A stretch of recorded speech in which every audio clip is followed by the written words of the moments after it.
Hello, and welcome to episode 63 of Flesh and Pod. I am your host, Logan, and with me, as always, is Derek. Derek, what did you get up to in Flesh and Blood this week? I can't talk. It's fine.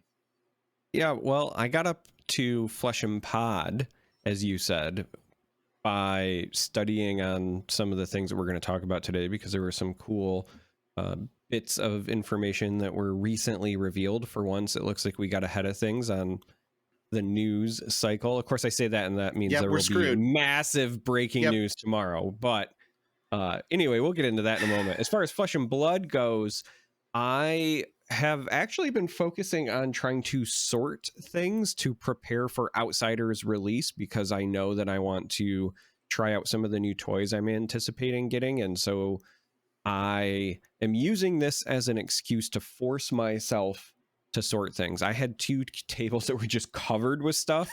And I mean, not anything even in 4 rows. I mean, just like piles. It was like, this is my pile of commons from Everfest. This is my pile of rares from Everfest. And it was just like that across tables.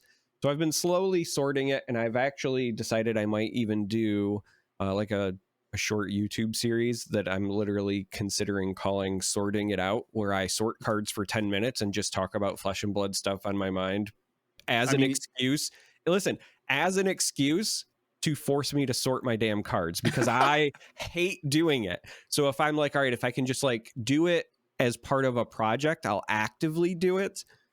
So that's what I got up to. I did not have the opportunity to attend the Armory this past week because of both a work conflict and also some crazy weather that we had. So Mari Armory's on Wednesdays. Didn't get to go this past week. And I've played a couple of games on Talishar, but they weren't noteworthy because it was just me testing stuff that isn't good yet. I want to get some reps in on Assassin, and like it is what it is. So Yeah, we'll get to that. Yeah, that matters.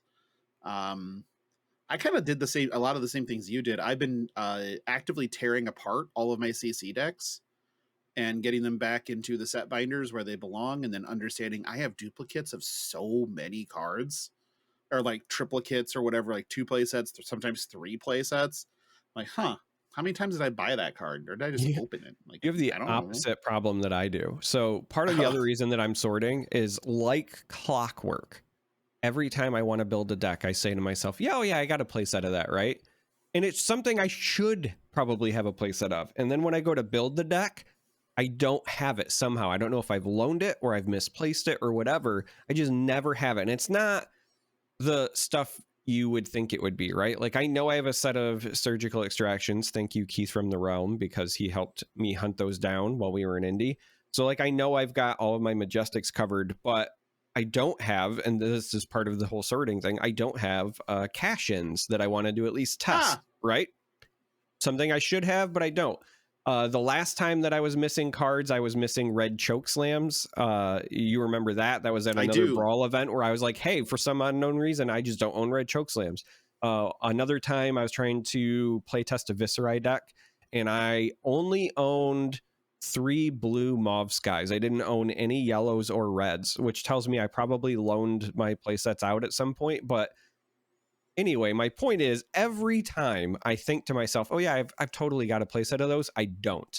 And you apparently have 3 playsets of everything. So even though I've never loaned you a card in my life, the story from here on out is that you keep taking my cards. How dare you? Okay. Well, I mean, it depends. Do you want first edition Mauve Skies or unlimited? Do you want... I want the ones I can play with. That's all that matters to me. Okay, you want Alpha Sync belows or okay, I do want unlimited? Pink Sinks. I do have Pink Sinks. Yeah, Pink Sinks are kind of hot. I went and I kept peeling Sync Belows out of things, and I'm like, English, I have 15 blackboard, or sorry, 12 black bordered, 12 black bordered red strip, 3 pink strip, 3 white bordered, and 3 German. Okay, we're good. Fate for Scenes, it was like play sets of German, 2 play sets of German, 2 play sets of white bordered, and even more play sets of just like unlimited. I'm just like, okay, I'm never gonna be missing Fate for Scene, I guess.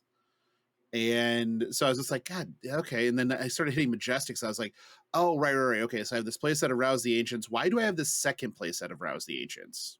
Because Hmm. you borrowed them from me. I sure didn't. That is absolutely incorrect. I did not. I don't know. They just showed up, I guess. That's probably just like I opened a bunch of Monarch and I took the things and put them in piles and then eventually sorted them into the binder and then came across the ones that were in decks because I thought I'd put the place that I owned in the binder when there were some in decks that I hadn't touched in months. And that's usually how that works. And yeah. So if people are missing things, feel free to reach out. I most likely have it, and it's extra.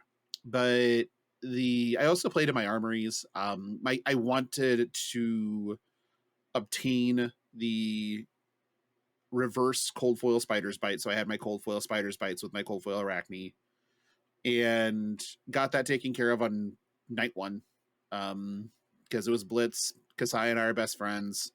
The other Kasai that shows up most of the time wasn't there, which is usually my nemesis in Blitz. And so after that, as soon as I win what I want out of Blitz Armory for the month, I then switch to memes. And then I played Levia. I played 5 rounds of Levia. How many ones do you think I rolled on Scabskins? Well, you played 5 rounds, so I'm going to go with 9 ones. Only 6 because I didn't have the opportunity to roll Scabskins more because I was usually dead after the first one. Okay, fair. Right. So those were fun. And one of them was the dumbest thing ever because I was like, okay, they're at 2. I can just block with my whole hand every turn until I hit my reckless swing and then kill them. I got them set up. And so I did that. And then as soon as I did that, I looked at my hand and went, wait a second, I'm at like 6. How much blood debt is in my banner zone? 8. Ah, shit. I guess I'm dead. Oops. Whoops. Forgot that blood debt's a thing. I also went 5-0 in Alpha Clash. So that was good. That's good to hear.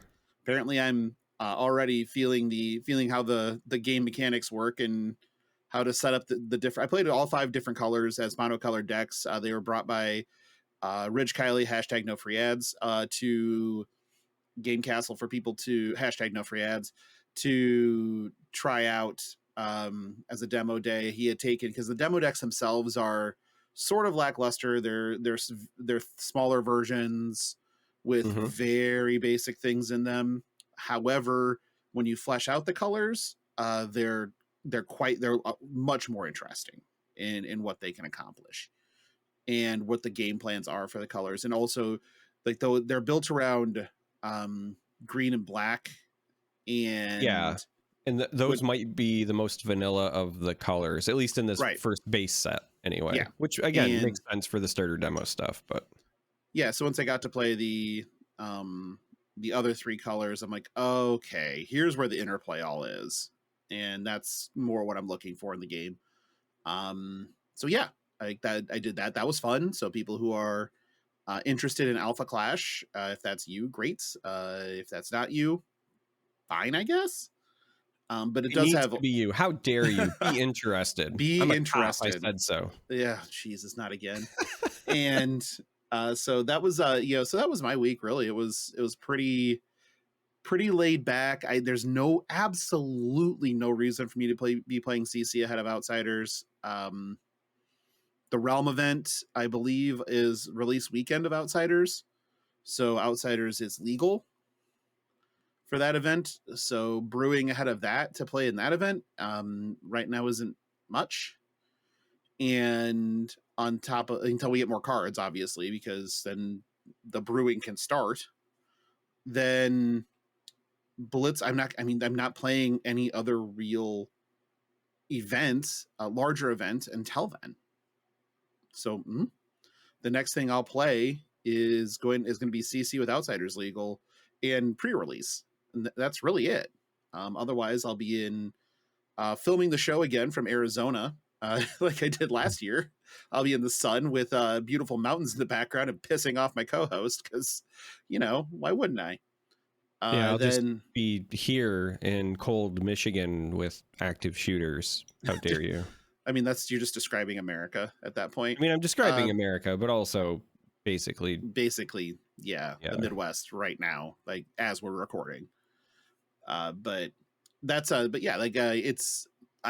really just holding the fort down again until the next thing. Yes, there is the calling in Auckland, which seems to be maybe in danger due to the weather in Auckland.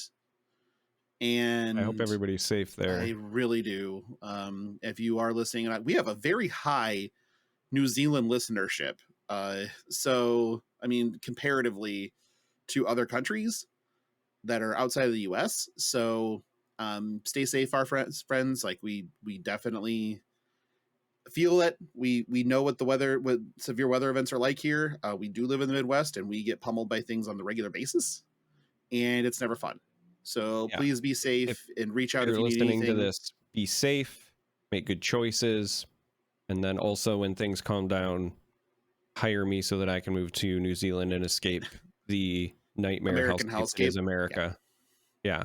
Please. If I have to green my insides and have a furry brown exterior, I will do it to be a Kiwi. Just send me to New Zealand. That's not the right Kiwi.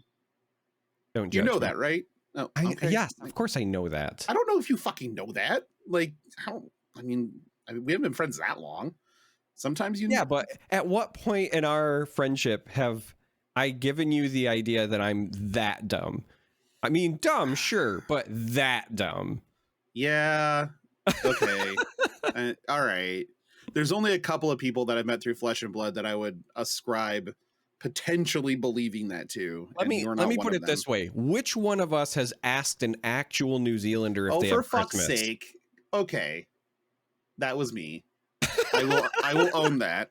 I do understand that was a question that made little sense to ask, and I would blame it on the alcohol. However, I'm usually smarter than that, even on booze.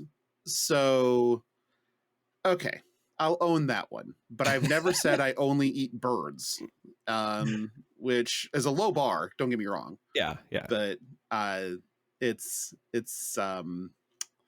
was still a thing. It was still very laughable at the time. It was a thing.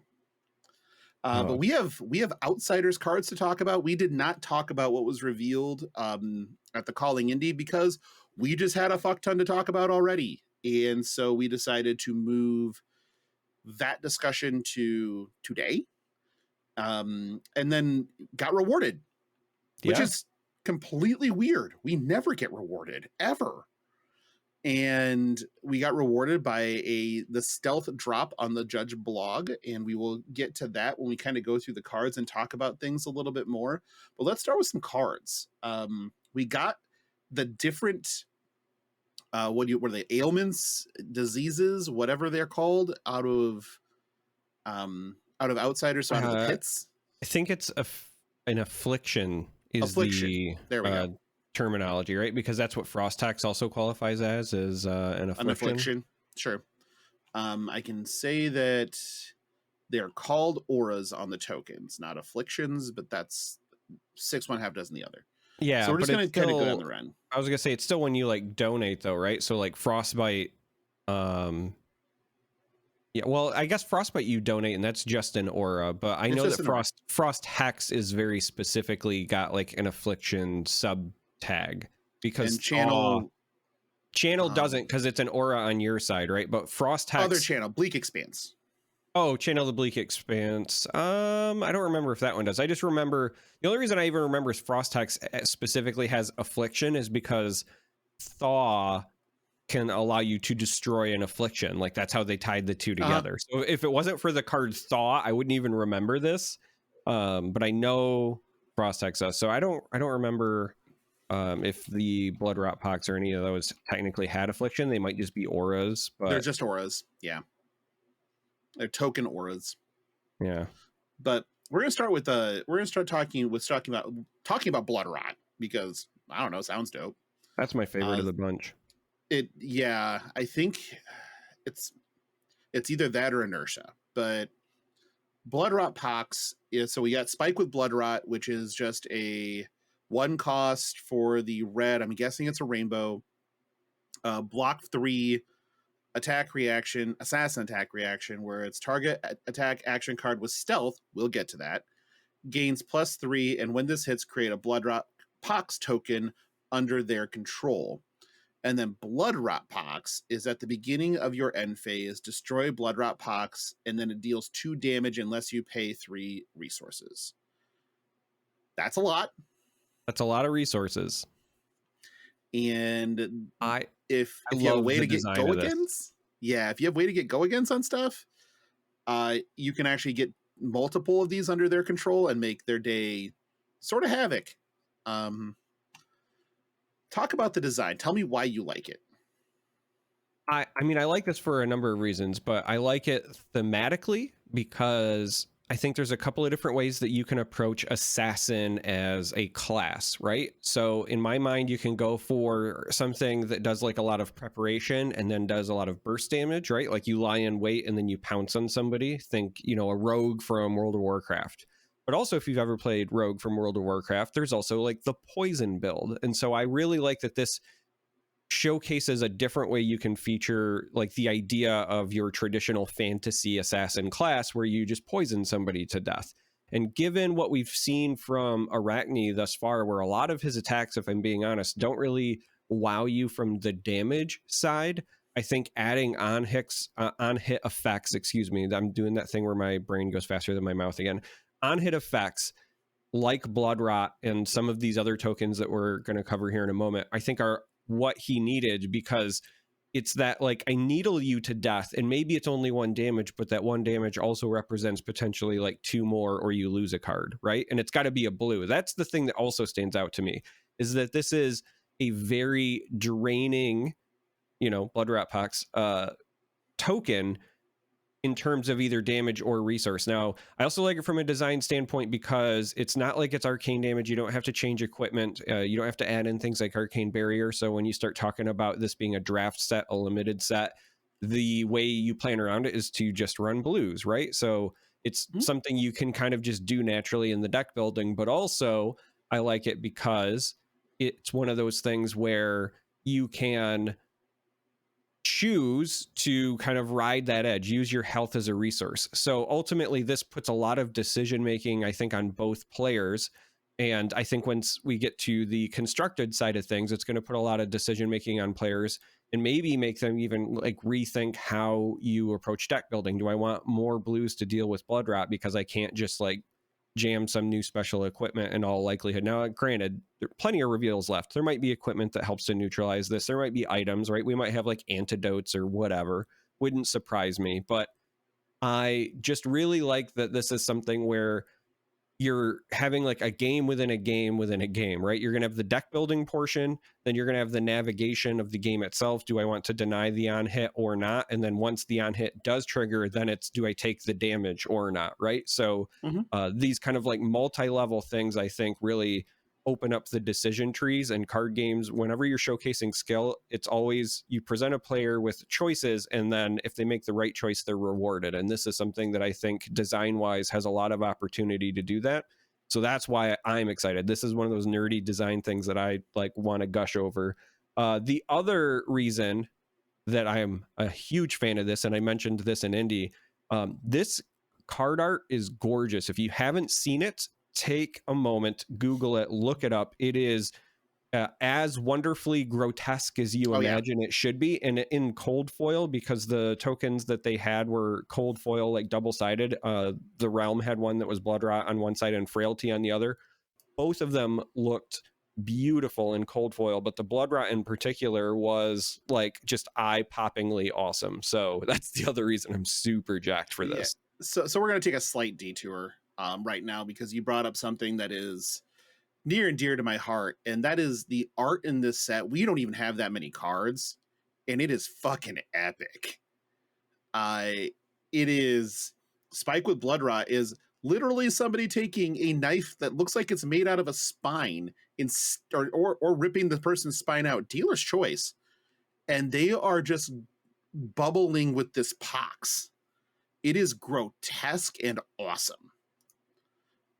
It's the same thing with like the inertia stuff, and so if you look at like Infect, which is, we'll talk about that a little bit later, but it also makes blood rots. It's just pouring the pox on somebody's head and watching Yeah. it boil away on them. Like, these in foil are going to be just so gory, and I love it in every way you can imagine, which probably says a lot about me. But that's But it's the an assassin class, though, right? Like, of the yeah. classes, this is one of the ones you would, I think, expect to be a bit on the grimmer side, because let's be honest, you're a death dealer. There's no way to make this sunshine and rainbows that you don't kill people with the power of friendship. All right. You do not. The power of love is not winning the day here. Yeah. Yeah, and if you look at like how inertia is set up, it always has this kind of like almost web-like art where it gives the impression of slowing something down or something along those lines. It's super cool design. And so I think they're nailing it with the art yet again. And honestly, they've continually done that. But they kind of keep upping the game, and I'm here for it, honestly. But speaking of frailty tokens, we do have Spike with frailty. It's the same text, except for the on hit is frailty token. Frailty tokens are your attack action cards played from arsenal and weapon attacks have -1, and at the beginning of your end phase, destroy frailty. Well, it doesn't. I really like this too. Again, art is fantastic, but I like this because this is like the other side of the coin. So as we talk about these tokens, you're going to notice, I think, a theme, or at least this is what I'm kind of deriving from these three like negative effect tokens, is that they each target a different game plan. So the blood rot one is like extra damage. Or you take a card away, but the idea is like that's your aggressive archetype. So the spike with blood rot, it costs 1, but it represents potentially 5 damage. You get the +3 from the reaction, and then potentially 2 more from the blood rot. So it's a 1 for 5, which is great, at rate, especially for an attack reaction where things are usually a little bit more off. Frailty is, instead of being aggressive, this is your defensive one, especially for go wide, because it's everything for the entire turn. It's attack action cards played from arsenal, but also weapon attacks. And now the weapon attacks is key because we know that Katsu and Benji are coming back in this set. And so turning off Kodachis if they don't have some sort of inherent buff, or turning off, 1 buff on crouching tigers, for example, that's huge. Out of arsenal, though.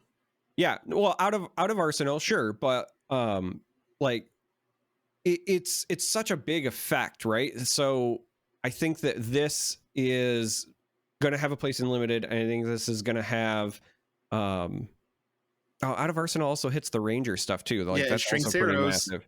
Yeah, that's also pretty big. It also shrinks spider's bite.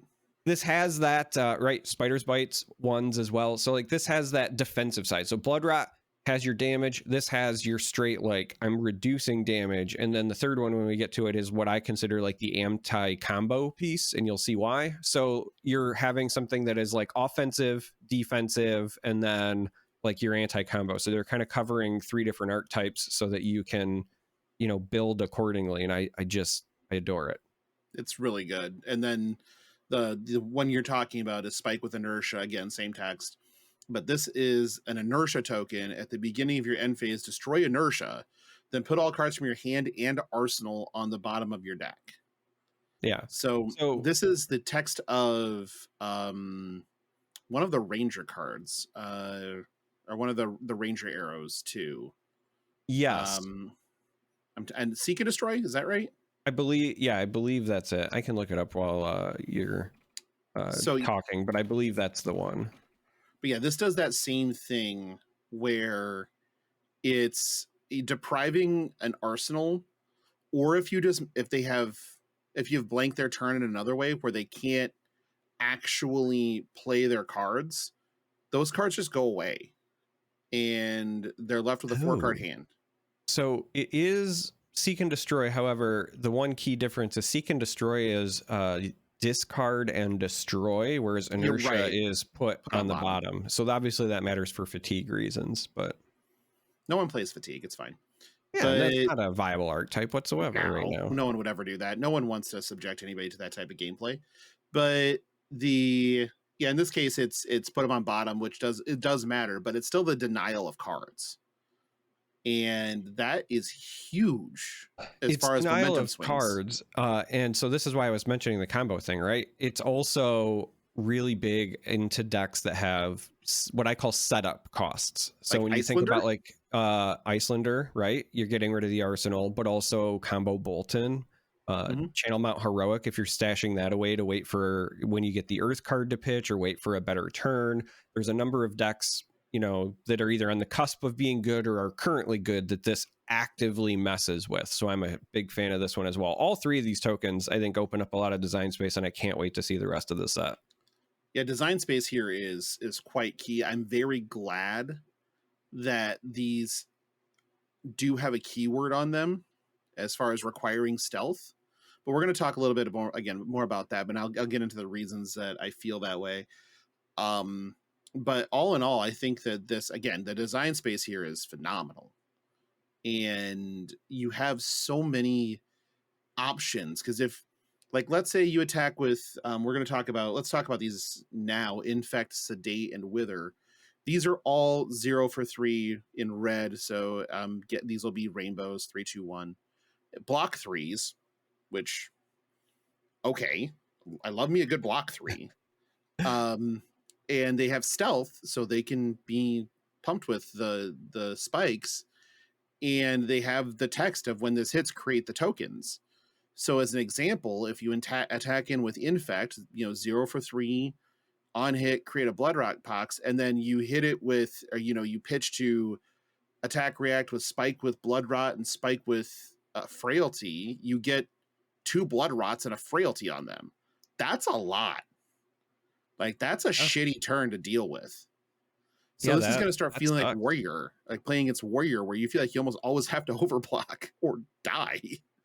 Or put more emphasis on the defense reactions. I kind of have two minds with where this is going design wise. Like, I both love it, but I also am afraid that we're going to go maybe a bit overboard on folks trying to defend it. It's going to remind me a bit of when I very first started playing. It felt like every deck ran a minimum of like 8 to 12 D reacts, and I think we might be going back into that territory. I will say, like, of the ones that were previewed, the image for Wither, it appears like has an error because it has 2 pips for the pitch, but it's very clearly red and part of the cycle, which I thought was funny.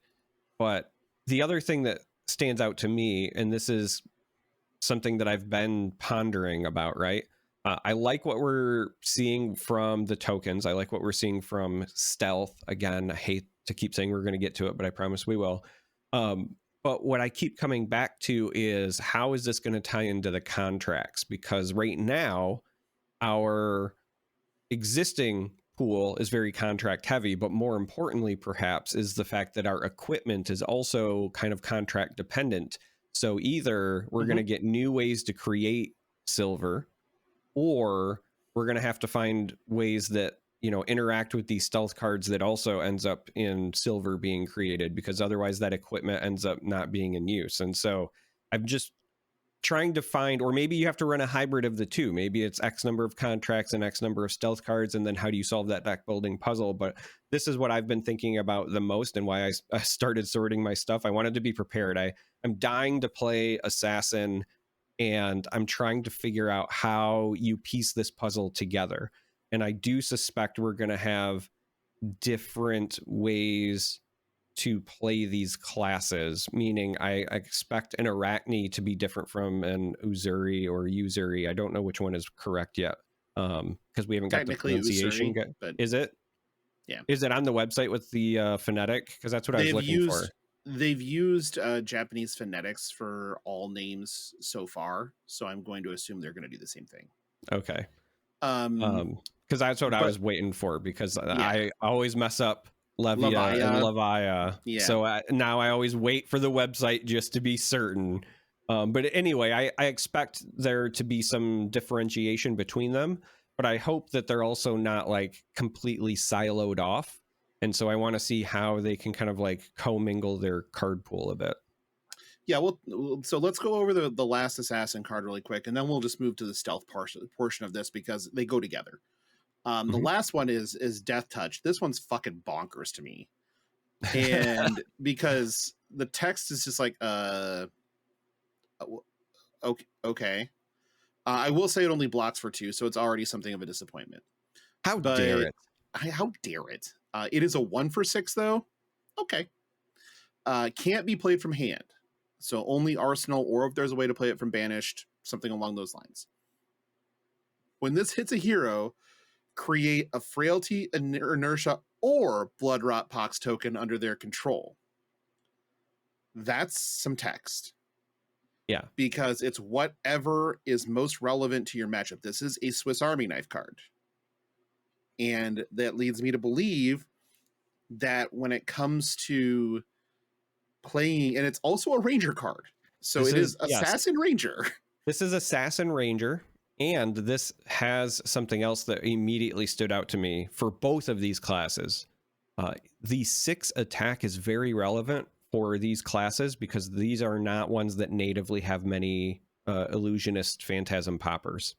So this is one that fits both of those classes that will potentially, at a minimum, be worth the sideboard slot just for that, right? Like, yes, it blocks for 2, but it doesn't matter if the block stops a dragon, for example, right? So this, I'm with you. I love this card because of the versatility in what it does. It hits like a fucking truck. Like, it's effectively either a 1 for 8 with blood rot pox. Mm-hmm. It's a 1 for negate your setup, +6, or it's a 1 for 6, CNC. or bargain CNC, or it's a 1 for 6 that negates your go wide turn. That's a lot for one card to do. And when I saw this one, I'm like, okay, one, the Plague Doctor aesthetic and I get along really well. My wife actually got me Plague Doctor and Plague Nurse plushies for Valentine's Day. She knows me. It's great. But that's why I guess I loved COVID so much. But I didn't. I promise you, I did not enjoy that. That was a joke. I promise you. This week's episode is really grim. Yeah, we're doing a lot this week, aren't we? Yeah, we're definitely getting a preview card now. Woo! No, never, fucking never. It's not happening. Don't hold your breath. I don't want you to die from it. So we're gonna let's bounce from here really quick into the stealth mechanic, mainly because there's something I want to talk about here. So I'm going to read the full stealth drop from Josh Scott in its entirety because it's not very long. And yes, I know about the hidden text. For anybody that is looking at this going, well, that doesn't say a lot. Highlight beneath the visible paragraph because there's hidden text. And if you highlight it, you can read it. So it starts out with what is stealth, and the read is: stealth is a new addition exclusive to the Assassin Toolkit, introduced by the Outsider set. Assassin heroes who use cards with stealth do so in their own individual and often cunning ways. Stealth is elusive, mysterious, and packed with potential danger. Those who face it only see its true form when they're staring down the assassin that wields it. That's already telling us a lot. In the highlighted text, it's what is stealth? Stealth is an ability keyword unlike any other. Stealth alone means nothing. It has no specific rules, meaning it does not resolve, it does not trigger, it does not change the game through effects. Cards simply have the stealth keyword or they don't. However, combined with other effects that depend on stealth, it becomes a vehicle of carefully crafted chaos, which is my own heart. We're about to become Assassin Cast. That's about to happen. I'm excited. I'm here for it. Yeah. Not only are there cards that depend on attacking with a stealth card, but each assassin hero uses stealth cards in fundamentally different ways. Cards with stealth do not have reminder text because there's nothing to be reminded of. What gives meaning to stealth is how it is used and who is the hero that wields it. And again, so what is stealth? Simple but complex, empty but powerful, nothing and yet many things. Time will tell, and eventually all will be revealed. Now, that's very cryptic and cute. I enjoy that. But the key points to this to me are it is individual to the hero wielding it. That makes me believe that the hero abilities in this set are tied to stealth somehow, some way. And that each hero, the stealth keyword does something different for those heroes that are using it. So mainly, it's in this case, it's going to be Azuri Arachne. The fun part for me is there ways to grant cards stealth? I feel like that's dangerous if there are. But if it's something along the lines of the equipment does it and it breaks to do it, or sort of a one-time effect for a big thing, because right now, if you look at this, there are 41 approximately, my numbers sometimes are a little bit off, but I think there are 41 assassin cards in this set from what I can tell outside of the heroes. That includes equipment. So that is a major expansion of the assassin card pool. But if they are built around stealth, it starts to feel like it's negating the card pool from Dynasty a bit. Unless there are ways to grant stealth to those existing cards. It's going to be very hard in general just to not play Surgical Extraction. The effect is powerful, but you can't use these other cards that pump only stealth, these spikes on a Surgical Extraction. It doesn't work.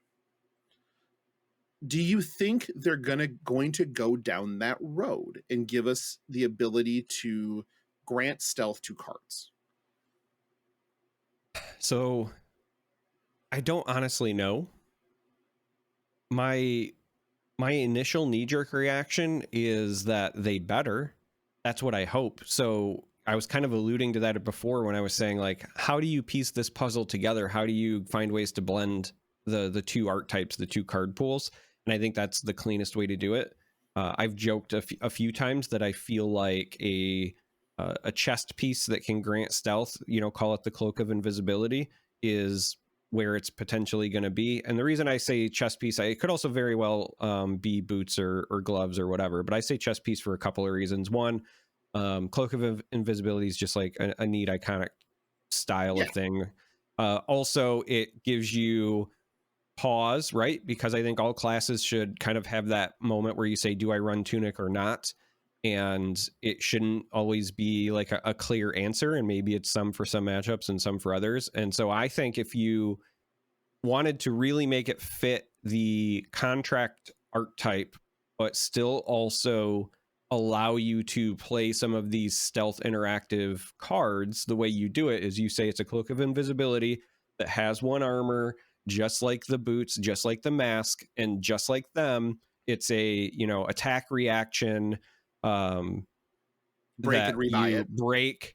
Yep, you break, give an attack stealth, and then you can rebuy it for silver, right? So like the idea is you give your contract stealth, and then when they get the payoff, then you can buy your cloak back later. I think that's the cleanest way to tie the two together. It's on brand or whatever. That being said, there's already, I'm going to be honest, I'm very excited for the set, but there's already something that disappoints me from this reveal article. And so I now have hesitations and reservations on whether or not that's going to be the way they do it. It's entirely possible that they just want this introduction to be a clean dichotomy, and they will revisit that in the future. So this might just be, the new amazing, awesome woman assassin is our stealth assassin, and maybe Arachne is just our contract guy. I could see them doing that to differentiate the two cleanly to start and then going from there. But the thing that disappoints me the most is that the article says this is exclusive to Assassin. Now, I think I need to explain why this disappoints me. You do. One, I was very keen on this idea. So first of all, I already did it on Twitter, but just for the show, shout out to Keith from the Realm, because he properly identified what stealth was going to be. Just a keyword on a card, and then everything else that interacts with it cares about the keyword being there, but it doesn't do anything inherently. Keith was saying that in Indy. Spot on. And secondary shout out to Chuck Feist, another listener who also did that in the Discord. Did the same thing. He's a level 1 or 2 judge in Iowa, and he said, yeah, it's an aim counter for assassin. And I'm like, that makes sense. But the reason that I was getting more excited when I was talking like with Keith and Indy was because at that time we had a little bit, more to go on, but like not a lot, but we were starting to see the tokens. And I was thinking about the ways that this set was going to overlap some of these classes, and we have the dual cards and things like that. And so when you think of the 3 classes that are going to be in Outsiders, Ranger, Ninja, Assassin, all of those fantasy thematically are potentially stealth classes, right? Rangers can sneak around, ninjas can definitely sneak around, assassins definitely sneak around. So I would have personally loved if stealth was something that was available to all 3 of them, so that we could see stealth on some of the dual class cards, but also potentially even see generics, because for the classes that don't interact with stealth, if stealth means nothing on its own, there's no harm in making a generic with stealth, because the classes that aren't interacting with it don't care about that stealth keyword, right? But within this set, and when you talk about, the drafting and the limited experience and whatever, I would have loved the idea of putting that tension between the classes on what do you prioritize, right? Are you going to be the stealth ranger or not? Are you going to be the stealth assassin or not, the stealth ninja or not, et cetera, et cetera? I would have loved to see these other classes potentially kind of get that archetype and then care about that. Now, it's also entirely possible that they just decided that would have been too complex long term, because then every time you make something that interacts with stealth, you have to take into account any generics that exist, because it's cross class at that point. Yep. But I just really thought, when Keith mentioned it to me in Indy, I just really thought, I think you're right, Keith, but I think that it's going to be across all 3 classes, because again, ninjas are stealthy and rangers are stealthy and assassins are stealthy. This is the first set we're getting, cross class cards. It would just make sense if we got this cross class keyword for them to care about. And so I'm hoping that the articles may be wrong, or I'm hoping that maybe it's just this set that only assassin gets it. Maybe we get that in the future, because I just think that it would be really cool to let the others kind of dive into that well. Yeah, so 2 things I want to just hit on that you talked about already. The first being that the blog post does say that each assassin uses stealth differently. So that makes me believe that Arachne Solitary Confinement also interacts with stealth. That doesn't change Arachne the Huntsman, but it does add it to what Arachne Solitary Confinement does. So we'll have in CC, we'll have the stealth assassin and the contract assassin. I think that's right. I just think that Arachne Solitary Confinement will actually have something to do differently with stealth. I also think the door is open for Arachne and Azuri specializations that will both interact with the contract and stealth mechanics inversely, so that there's a reason for Arachne the Huntsman to care about stealth, and there's a reason for Azuri to care about contract. I think that's very possible. The other thing is, I love when there's tunic tension, because I don't particularly enjoy the fact that there's this one default chess piece that feels like it's always right for a lot of classes. And they've done a good job of mitigating that so far. Like Flamescale Furnace does a great job of mitigating that. Carrion Husk is Carrion Husk. I mean, if you can play Husk, you play Husk. Even but not looking always. There's been times where you still ran Tunic on chain. Like that's what I like with the tension, right? Prism, sometimes it was Tunic, sometimes it wasn't. And Vestige, yeah. Even with our Guardians, right? Like sometimes you run plating, sometimes you don't. Like that's all I was looking for, right? That tension. Briar, what is the choice? Briar, great choice. Aether Ironweave, or are you running the Tunic? And it just depends on the long game or the short game. So I think that Tunic tension is a good thing. And I think making sure that the classes as they come out and are new have that same tension is important. And that's something that I believe that they're going to keep leaning into. Tunic's an iconic card. The iconic cards in Flesh and Blood are Arcanite Skullcap, RIP Skullcap, because Crown of Providence exists. Although I still run Skullcap sometimes, depending on the deck. I do too. I'm a truther.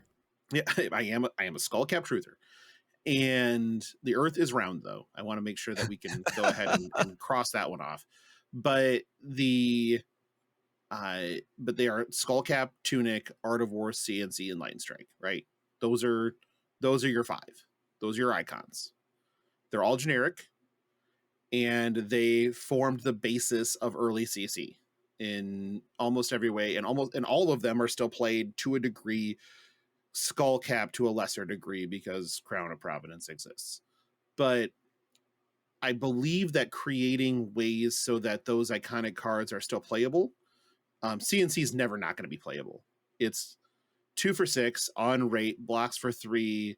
You can't use defense reacts to it, which is the text that everybody forgets, and blows up arsenals. Like, okay, that's great. Enlightened Strike is effectively either a 0 for 5, a 1 for 5 go again, or a 1 for 7. That's pretty good rate. Yep. And Art of War is a snowball. That is, things are going to go downhill for you unless I whiff. That is just what the card says. Or the card says, I need to live through this turn. Time to make sure I can block everything. And all these modes make sense, and all these modes are great. And the floor for each one of these cards is very high, like insanely high. So sometimes sometimes your CNC is pointless. It's just a 2 for 6 with no relevant text. Okay, that's the floor. Sometimes your Enlightened Strike is an arsenal card, and or it's a block 3, and that's all it is. That's the floor. Sometimes you draw Art of War, and you have all non-attacks in your hand. That's the floor. And so it becomes an arsenal card. Those are pretty high floors for all of those cards. And I like that they are making it so that the use cases for these cards is changing. I honestly think that Assassin will probably love themselves in Art of War at some point if they can get a turn that strings things together. I've been actually considering that for some time, just because outside of the equipment and maybe Razor Reflex, there's not a lot of natural go again, right? Like you can Snapdragon snap, but like then you're not running your boots, right? So right.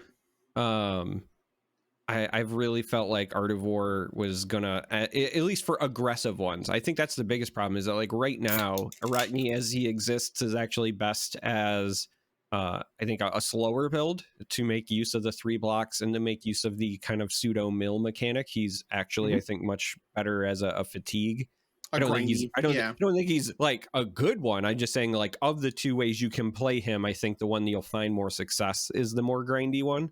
But that being said, at some point when we get enough tools, and it looks like this new set's going to do a lot for that, especially with Pox and some of these like 6 attacks and things that we just didn't have in Dynasty.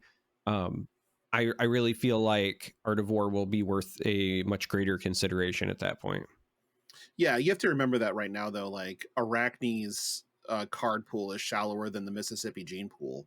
So that being said, you have 41 new cards, right, or somewhere thereabouts, that are going to be playable and are going to expand the ability for these heroes to do different things.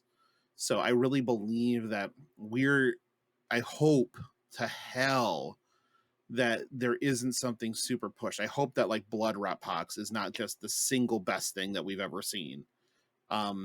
Because if it is, like, the card pool is now problematic because it is fairly large. And that's not even counting the hybrid cards, however many there are. That's just counting the assassin cards. So we have a lot going on with assassin in this set, and I think that's important. But we also have a lot going on with the other 2 classes. We have a quiver, which is in and of itself sort of interesting. Quiver of Rustling Leaves. It's a quiver. I got no way to put it. It's ranger equipment. A quiver can be equipped in a weapon zone in addition to a bow. And this one specifically is a majestic, and it's an instant 3-pitch, reveal the top card of your deck. If it's an arrow, put it face up in your arsenal and destroy Quiver of Rustling Leaves. That's good. Like, yeah. That pitch 3 doesn't necessarily break it. No, I don't think so. Well, no, I mean the fact that like you activate it as an instant. If it's not an arrow, okay, Quiver's still here. Oh yeah. As far as the actual equipment, it doesn't break it. I just Yeah. meant in general. I don't think that the pitch 3. It's interesting, right? Because if it was too expensive to activate, it would never see play. And Right. if it was too cheap, then it would be kind of broken. I think 3 is that nice, like you trade a blue. The real reason that I appreciate this card is that it does a lot for Azalea Mhm. specifically because she wants to know, what top cards are and whatever. But also, this just really helps out Rangers if they don't get to go first, right? Oh yeah. If you're somebody who wants to now load a couple of cards into your arsenal, if you're on a New Horizon, there are a number of ways that you can do that now as both Rangers, and this just helps add to it. Like, I'm a big fan of this card. Right. I think that it's also free. It's just there's no reason not to Yeah, run one if you're a ranger. There's no opportunity cost. It's 0. unless there's And another quiver, like that would be the only right, that would be opportunity the only cost, right? opportunity cost. Yeah, but that in and of itself it makes this very good. I do love the okay. I'm on the draw. Sweet. I'm just gonna do some pitching then and throw something in the arsenal. It also impacts aim counters, and because it puts the aim counter on if it comes off the top of the deck.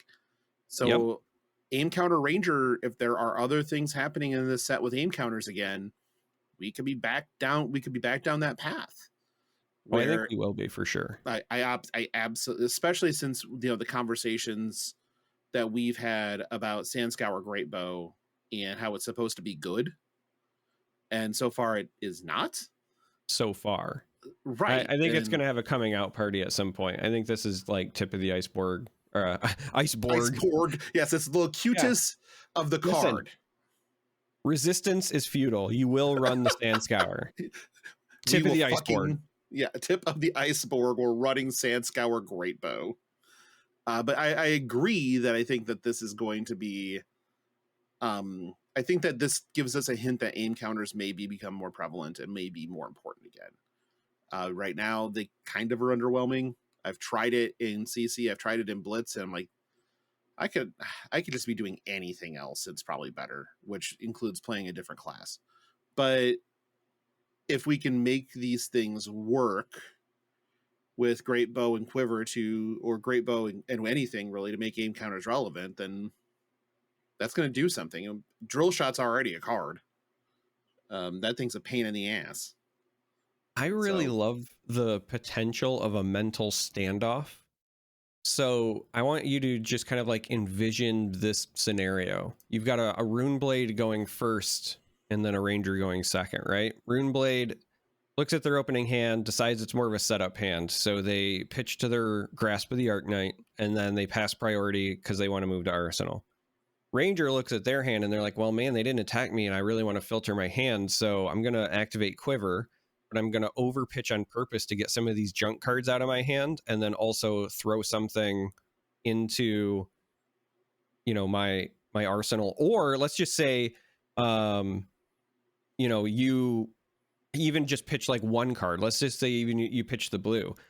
Once you do that, priority goes back to the Rune Blade, and they still have an action CNC point. goes So live, baby. now they can CNC, or they can unload like more offense because you have less cards to block with. Like, I really love that this both helps Ranger, but kind of creates that weird tension on that turn 0. Man, I am such a big fan of this, and I haven't even played with it yet. I do love me a good mind game. Not gonna lie. I do too. As somebody who likes to actually cast and do coverage for this game, anytime there are cool decision trees like that, I start to nerd out. I get kind of giddy. You're a caster for this game? Not really. No. Oh, okay. Just making sure. I figured that was something I would know about if you were. I mean, Yeah. we are co-hosts. But the last card we have to talk about is probably the one that actually makes me the most happy as a ninja stan. So we're going to split off into 2 podcasts. We're going to have Assassin Cast and the Ninjas Are Us. And in this case, it's Bonds of Ancestry, which is a fake 2 for 4. It isn't a 2. No. That blocks for 3, which we're probably never blocking with this. Unless, there's an unless to this. This is what we're getting back. With combo, if a card with Gust Wave in the name, which is in and of itself interesting, was the last attack this combat chain, this costs 2 less to play. It's 0. And has Go Again. A 0 for 4 Go Again. That's really just getting me right in the cockles. With when this attacks, you may banish a card with combo from your graveyard. If you do, search your deck for a card with the same name, banish it, and then shuffle. You may play it this combat chain. This could get out of hand. Yeah. Because theoretically, if you banish a Bonds of Ancestry and go get your third Bonds of Ancestry, you could play that Bonds of Ancestry after you play another Gust Wave and just keep rolling. This card makes me happy in ways I didn't know I needed to be, especially since this is in the rare slot and it's probably a rainbow. So there could be there's whole a chance lot of bullshit that this is a rainbow. It's also, I think, pretty interesting because this also blocks for 3. It's not even like, oh, there's a trade-off here. Nope. It's just if you have cards that have Gust Wave in the name, this is in your deck. And it turns out, especially in Katsu, Whelming Gust Wave sees some play. So shocking. Also, funny enough, because if you are discarding a card to go fetch this thing with Katsu's ability, you probably can discard a card with combo that you can then banish and then go grab one and then do the thing. So if this is part of a combo chain, I'm very scared of this combo chain because that means Surging Whelming becomes, you have a decision tree, which is already awesome. Of are we going to Mugenshi them or are we going to bonds them? Are they going into bondage or are they going to feel the release? Are we going to feel the release, baby? Like Conan said when he was asked what's best in life, it is crush their enemies, drive them before you in bondage, and listen to the lamentations of their women.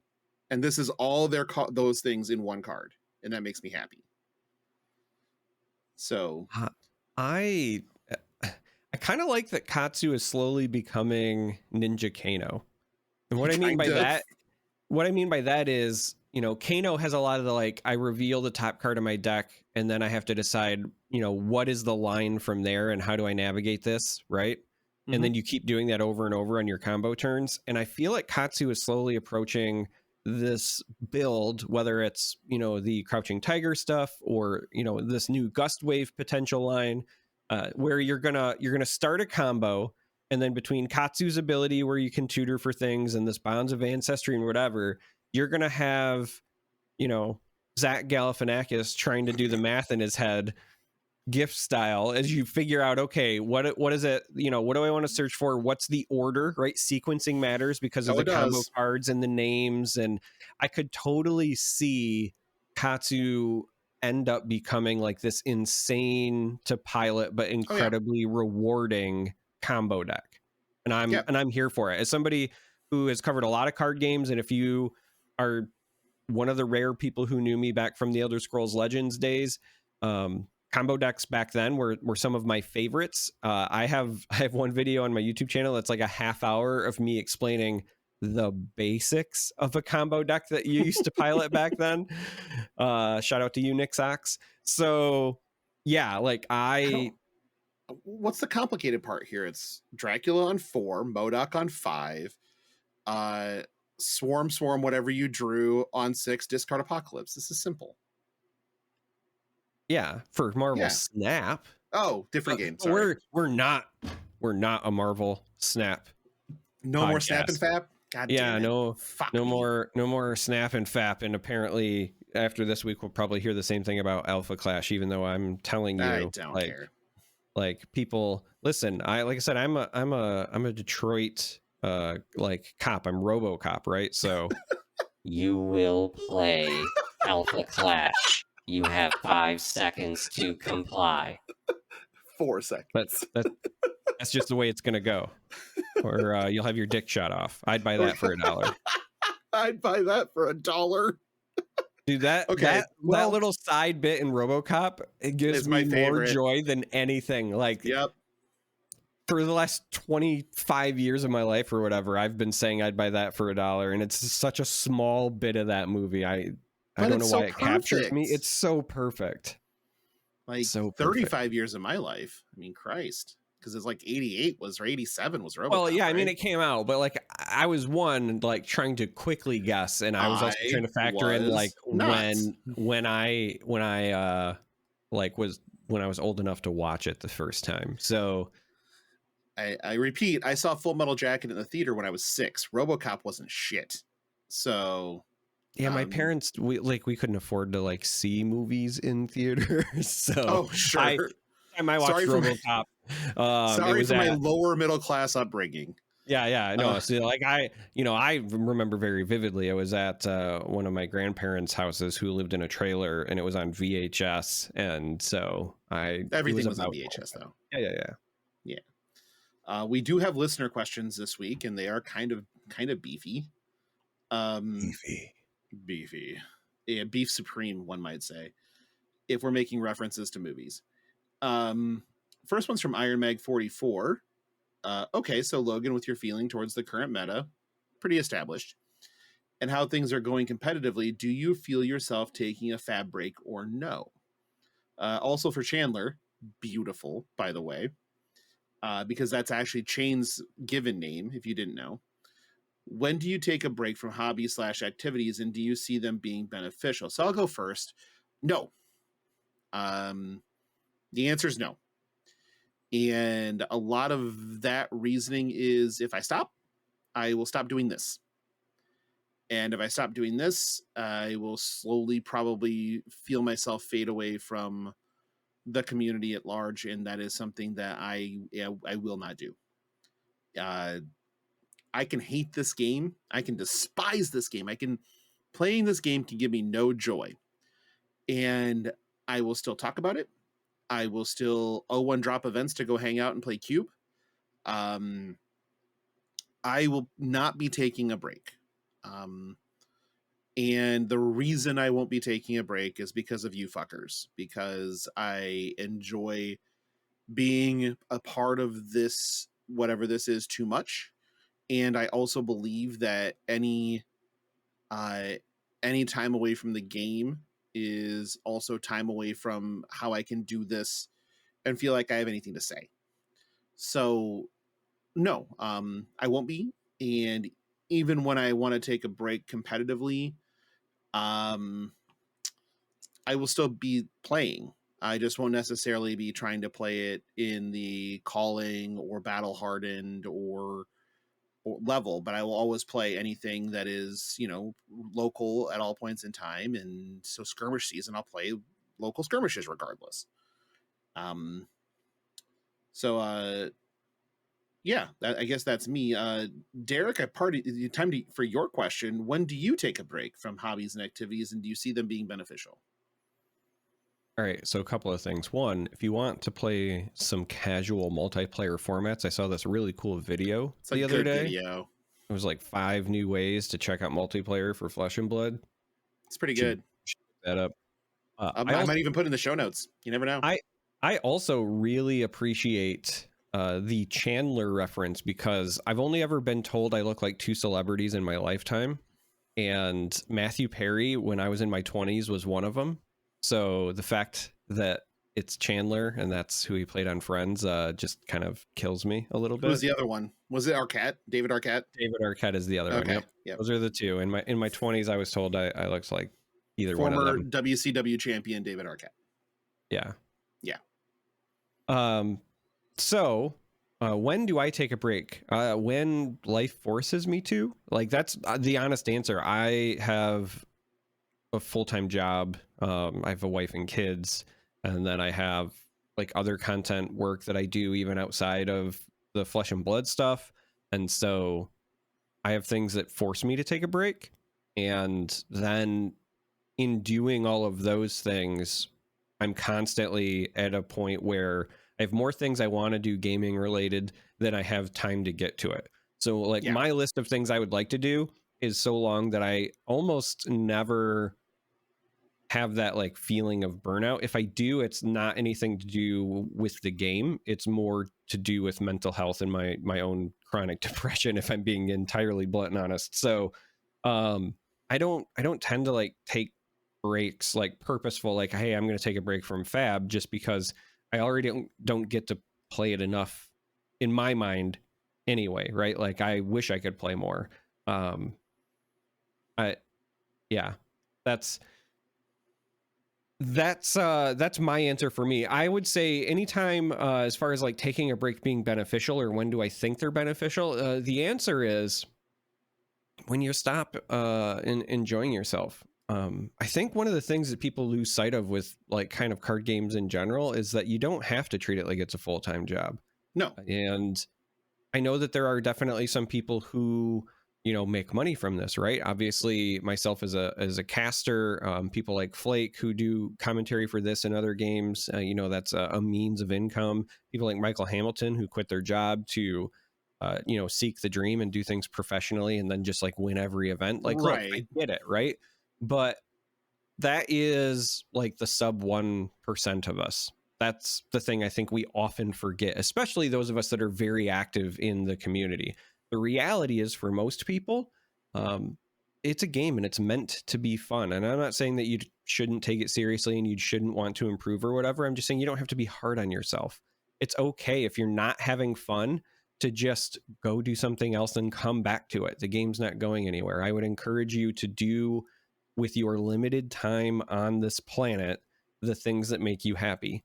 Time is a finite resource. We can't borrow it. We can't get more of it. So spend time doing what makes you happy. I'm just blessed that Flesh and Blood is one of the things that makes me incredibly happy. And so I actively seek it out even when others are burned out. But the reality is if it's giving you a hard time, go do something else. Try other games. Like that's the other thing that always kind of puzzles me, because there's a lot of tribalism in games, not just card games. I mean, just games in general, right? You know, PlayStation, Xbox, PC Master Race, you know, Hearthstone, MTG, this, that, whatever, right? You've got all of these Did you say PC Master Race? Yes, that is a thing. Are you fucking me? What are you talking about? No, I cannot believe you don't know about this, Logan. Oh my God. So there's the quote unquote console wars. And so you got people who are diehard Sony people and diehard Xbox people. And then the elites, because they come from wealthy enough families that can afford gaming rigs, they will look down their noses and they're like, ha, consoles, we belong to the PC Master Race. And you can Google it. And there are memes aplenty and like logos for the PC Master Race, et cetera, et cetera. And this is even more so my point, right? There's this inherent tribalism in games in general, and it definitely bleeds into card games. And I don't understand it, because I play a lot of card games. I play a lot of card games. And guess what? A lot of them are really fucking fun. You don't get many F-bombs from me, but you're going to get it from Charm Daddy today. They are really fucking fun. Okay. They are a nice respite, a different approach at design. I love seeing the way that different games try to take a theme and then make mechanics to fit the theme. And I love games that say, hey, the mechanics don't fit the theme, but we just wanted to do something cool. And so they do something that hasn't been done before, whatever the case may be. Try other games. You will enjoy yourself. And so if Flesh and Blood is burning you out, pick up something that you wouldn't normally pick up. And one of two things will happen. Either you will go, hey, I remember why I played Flesh and Blood. This is awful. Or you'll find something else you enjoy, and then you'll be happy. And that's what I really want from you, because, you know, life's too short. I know this has been a grim episode, but like literally, as we were saying before, there's, you know, mass shooting going up the road from me. I've been getting messages from my wife throughout the entire show. She just let me know that she's not going to work tomorrow. They've closed the school in our area because we're that close. And so life's too short to be burnt out by Flesh and Blood. And I don't want to tell people not to play it, because this is not how we get a preview card. Sorry. You know, I don't want to be like, don't play Fab. But the reality is like, do what makes you happy. As a human being to a human being, it should be your goal to just enjoy what little time you have on this floating rock. So do that. try new games, do things, and then that would be my advice to you as far as like what to do when you're burned out. What's the line in Always Look on the Bright Side of Life? It's we come from nothing and we go from we come from nothing, we go back to nothing. In the end, what have you lost? Nothing. So do the everything things is that you made up enjoy. And the points don't matter. There you go. Everything is an episode of Whose Line Is It Anyway? We're all in a simulation. The points are made up. None of this matters. We are spinning in a rock in space, and life is a disease. It is sexually transmitted and always fatal. If we're going to be grim, I'm just going to go fucking full Badoogie then and just be as grim as I can. This is your Kierkegaard's Corner episode of Flesh and Pod. I would apologize, but I'm not the type. Let's go to a second question from Big Lou. Do you feel your opinion towards the meta currently is partially the fault of this being an eternal format card game? Wow, man, they are digging you a fucking grave on this one. I don't think you've talked with Charming about CC and Blitz being non-rotating formats. Do you feel the need for a type 1, type 2, so standard and extended for you Magic nerds? Kind of a split in the future. I was even thinking of a non-talented format since the talented heroes keep outlining out. Okay, I like that. Or is it just growing pains and Fab will rise like a mighty phoenix in a year or so? So I'm going to handle this one a little bit first, if you don't mind. How dare you? How fucking dare I, on the show that I am a pioneer of, take some time to talk? I think that it is something of a problem, but it's not the problem. I personally enjoy this being an eternal format card game. And there is a function of the card game that is built in to force something of a rotation, being the Living Legend system, that will eventually give you your sort of type 1, type 2 split, where you'll have Living Legend format and you'll have your standard CC format. That will come in the future. We already know that. The part here, and I don't think that Derek and I have talked about CC and Blitz being non-rotating. Mainly because I don't know that it's anything worth exploring in this right now. Maybe down the road, if LL isn't happening fast enough, and it becomes a game of that just seems too bloated, maybe that's the time for that conversation, but we're not there. Right now, I think it's fine. And this being an eternal format means your cards don't lose relevancy unless your hero Living Legends out. And even then, they haven't lost relevancy. They're just waiting. So the type 1, type 2 split is going to happen. We already know that. Now, you have intrigued me, sir, because I love the idea of a talented versus non-talented format. That's fucking interesting, because that changes things dramatically between what is viable and what isn't. I'm interested. Charming, how do you feel about that? I think that eventually we're going to get to that with the Living Legend format anyway. So I think that your talented versus not talented will end up being that at this pace. Well, and not in Blitz, because Viserai is already gone. But but in CC, that's my short answer. I, first of all, really enjoy that this is an eternal format. I think that there are going to be some growing pains for it because there are not many card games that have done it well. Let's be honest, if it were easy, every card game would do it. Every card game would do it. It's not, because when you try to keep things around in your card pool for 10 plus years, your complexity grows exponentially over time, because every time you introduce something new into a closed system, there is only so much testing that a group of humans can do for every interaction possible. That being said, I also would counter with the fact that I don't think it's as bad as it seems, because yes, we are a few years into the life of the game now, but the reality is every time they introduce these new heroes, a lot of them are still getting kind of their base card pool, right? Mm-hmm. Lexi, because of the talented stuff, you could say talented versus non-talented, but because of the talented stuff, with the exception of cards like Three of a Kind or whatever, isn't borrowing a ton of the tools from Azalea or vice versa. Oldhim and Bravo are two vastly different decks as well, despite them both being Guardians.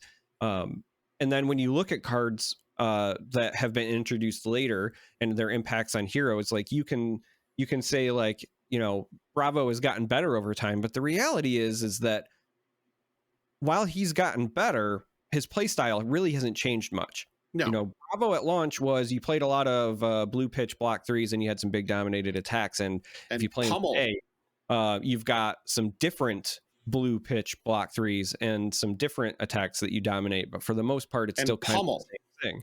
And pummel. And this is somebody who loves Bravo. Like I know that I'm sounding a bit reductionist here, but Katsu's kind of the same thing. Katsu, even at launch, like you had the combo on, but a lot of times in those early days, it was like Ninja Turtle, right? It was Turtle Katsu. And now it's, a little bit different, but I don't think that we've actually seen the real ramifications of an Eternal format yet. We've seen the very cusp of it. It is not at all, I think, rearing the ugly head yet, because we're a hero-centric game, and every time we introduce new heroes, we have to introduce cards for those heroes, and so the overlap is actually much smaller than I think we think it is. I mean, even cards that come along that are good generics, you look at cards like Erase Face that were thought to be really hot, and then we realized, like, okay, it's worth running in some cases, but it's not the new CNC, for example. It doesn't block for 3. Right. So there are definitely going to be growing pains at some point. I actually don't think we're officially there yet. I think that the type 1 type 2 split will be Living Legend versus not. We'll get there eventually. As far as like different formats, I'm all for different formats. That's part of the reason I did the multiplayer thing. I think that there's already great ways that we are not competitively exploring to widen the pool of available formats, right? I don't think we play enough competitive limited. I don't think that there's enough emphasis on formats like Commoner. Heck, like even when we try to introduce Blitz to things, then you get a bunch of people who are like, Blitz just feels bad and it's not CC, but it's like, yeah, okay, but it's also a different format, and you get to actually try different heroes and different tactics and whatever. So I would say, I'm all for trying new things. I don't think that the Eternal format is the problem. I also think, if I'm being honest, it is a requirement. It's a feature, not a bug, but I think it's a requirement for Flesh and Blood to be successful long term. And we're already, if anything, the real issue that we're seeing with the Eternal format is the fact that you have people that fall in love with a character, and when they Living Legend and you don't have a replacement lined up, then people lose interest. So if somebody was a diehard Prism, a diehard Chain, those types of players, yes, we know we're getting some in the future, but in the interim, what do? They kind of just like mull about, and sometimes they just get out of the game entirely, and they might buy back into it when their hero comes back. But that's a growing pain that I think LSS didn't really know how to handle until Heroes started to Living Legend, right? They didn't have enough data points to really plan for how fast that would happen, at what volume of games, at what speed, etc. Now that they have that data, I think in the future it'll be better. Once we get this first round of, new Prisms, new Chains, etc. I think long term they'll have a better pulse for how fast they need to print, second and third versions of heroes. But if anything, like that's the real impact of the Eternal format right now, is that you have some people who really love Prism. I think about Dalen Mack, man, dude was playing like 20 games a day on Prism. And I don't think he plays, 20 games a month now because he doesn't have Prism. Like he still plays the game, but like it's just not the same. So that's the real impact. But I think that the same reason we all love Flesh and Blood, because it's hero centric, is also why you have to have that Eternal format. Yeah. And Big Lou, even though we're running a little bit over where we normally would want to be in this case, I'm still going to give you the bonus question because it is your birthday. Happy birthday, Big Lou. Happy birthday? What is your favorite cards / hobbies gifts you've received on your birthday? Charmer? I don't receive gifts on my birthday. I'm actually anti-birthday. Birthday gives me a lot of anxiety. Okay, well then you're off this conversation. I mean, I know that's a shitty answer, but like that's the truth. Yeah. I cannot think of the last time that I got a birthday gift, let alone one that was hobby related. So I actively try to dissuade my wife from getting me gifts, and so there's that. But I have a good friend of mine, Joe, who insists on birthday gifts and Christmas gifts. I think I faded the Christmas gift this year, thank God. But he last year bought me a very expensive. One of my hobbies is golfing. I love to golf. Um, it's freeing. You can legally ish drink and drive. I mean, it has everything you want. So he bought me he was like, I was like, there's a driver fitting that was happening around my birthday. I was like, I'm just gonna go do it. He's like, yeah, you go do it and tell me how it turns out. I'm like, okay. I go in, I'm like, hey, this fitting went really well. I think this is something good. I'll just wait for it to come down in price a bit. And he's like, nope, PayPaling you the money right now. Happy birthday. And I'm like, it's a $650 fucking driver. Like, you shouldn't do that. He's like, nope, too late. And I'm like, all right, fine. But it does swing really nice. So I don't hate it. It's kind of great. But that's probably my favorite right now. Again, I'm not a big gifts person. If I see something I want, I just buy it if I can. And that's what it boils down to. Yeah, I have a ton of pre-existing trauma, so I'm very like anti-gift. But you did remind me. So when I was a teenager, so I would have been like 15 or 16, my varsity letter when I was in high school was for bowling. And I have one of those too. One of the years I got a new bowling ball for my birthday. So that would be the last time. Were you like a Storm guy or? I was a Hammer guy. You're a Hammer guy? Okay. Yeah. I Storm was exclusive. My brother rolled Zone. So I had a Zone too. Yeah. That was what the ball replaced. So I had a Zone for a while. But I wanted a hammer, a resin hammer, because it just fit reactive resin. Yep. My style of throw much better. And so we're going to have to roll one of these days. We'll have to whenever I'm there or you're here, bring the balls. And we need to get together in your neck of the woods, and so we can also get Ridge and Alpha Clash people. Yes, and we'll go like Cosmic Bowling or something and have a good time. Yeah, I mean, my brother still bowls actively. He's very good. And he carried a 226 average. I used to be really good. I haven't bowled in so long though. And my average was like 197 at its highest. I was never able to crack 2. But I lettered in high school, and I am a state champion bowler. My sophomore year was regional champion. We didn't make it through states, sadly, but we won our locals, our CACS. I mean, it's Iowa, so I was in the newspaper. So there you go. That's all you want in life, is to get in that newspaper. Right. I am going to put myself in the correction corner for my rant last week.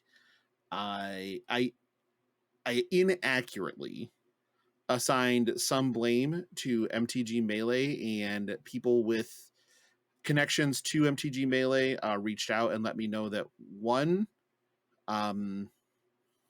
it was not designed for Flesh and Blood, which is quite obvious, and two, it is 100% SCG that's passing those additional costs on, and those are not something that is an option that SCG does and not Melee. So I apologize for that. I still don't think it's a great system for Flesh and Blood because it isn't designed for it, and it's not useful because the tournaments just run through Gem anyway. But the derisiveness towards Melee was unfounded, but still, fuck SCG. Until I get put in the corner on that. So we're still staring down our first giveaway of the year for a speakeasy ticket in the Chicago Brawl.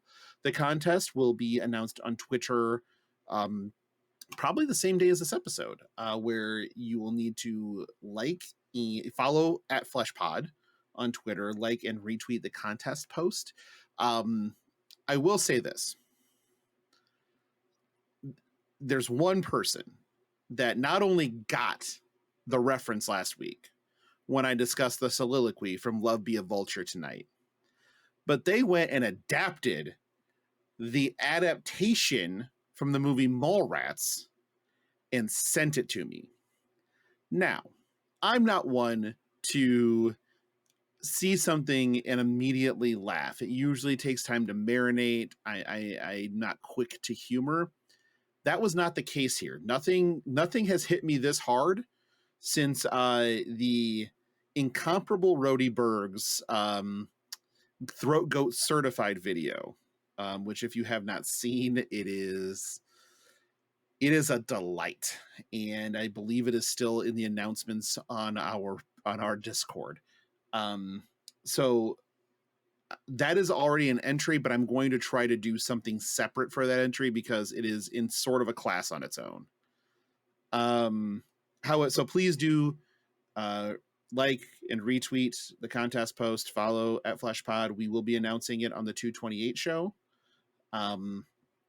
Also, I know I mentioned it last week and I really haven't asked anything about it, but the merch store is live and will continue to be live. That link is in the show notes and also in our Discord. And then we'll give a shout out to our patrons. For the $5 contributors, we have Andy and Kenny. Thank you for being associate producers.